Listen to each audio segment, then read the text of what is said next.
My name's Michael, I'm 24, I'm from London, and I currently work as a media manager at Magnetize Media. It's my job to successfully traffic different campaigns online in order to generate leads for various advertisers. It's a job that involves a bit of campaign strategy, a bit of budget management, some client-facing stuff, and from time to time some creative input, which I really love. Even though I sound very English, I have a pretty wacky family tree. On one side, my great-great-great-grandfather was this man, Ulysses S. Grant. He was President of the United States after the American Civil War in the 1800s. And on the other side, I'm related to this man and his fantastic mustache. His name was George Gurdjieff, and he was an Armenian who in the 1920s and 30s started his own religion and was a religious and spiritual leader and had his own real-life, non-digital followers. So with the US president on one side and a religious leader on the other, I've got quite a lot to live up to.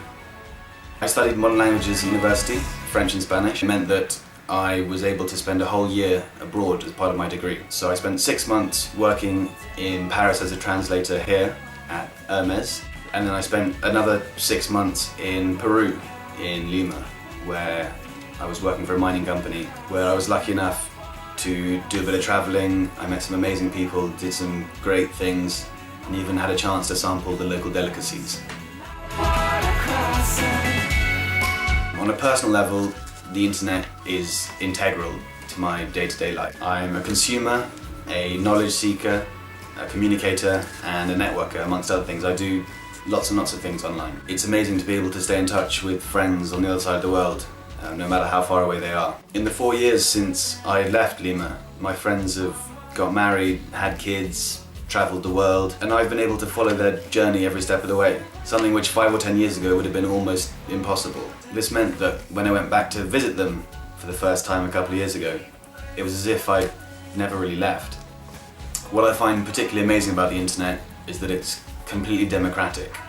It's made by everyone, for everyone. Social sites such as Twitter and Facebook and crowdsourced content aggregators like Reddit and of course Wikipedia mean that anyone can contribute. If the content is relevant, interesting and of value, it will be shared and promoted. Good content wins out in an environment that's self-regulating, self-perpetuating and self-improving. And that's what I want to be too. I've enrolled in the Squared online course because I really just want to improve myself. I want to make sure that I'm as prepared as I possibly can be for a future where digital marketing is going to be even more important than it already is. Businesses will need employees who understand the digital space, who know what drives consumers' habits online, what makes people do the things they do on the internet, and why certain strategies work and others don't. The Squared course is just my first step along the way, but I'm really looking forward to the journey.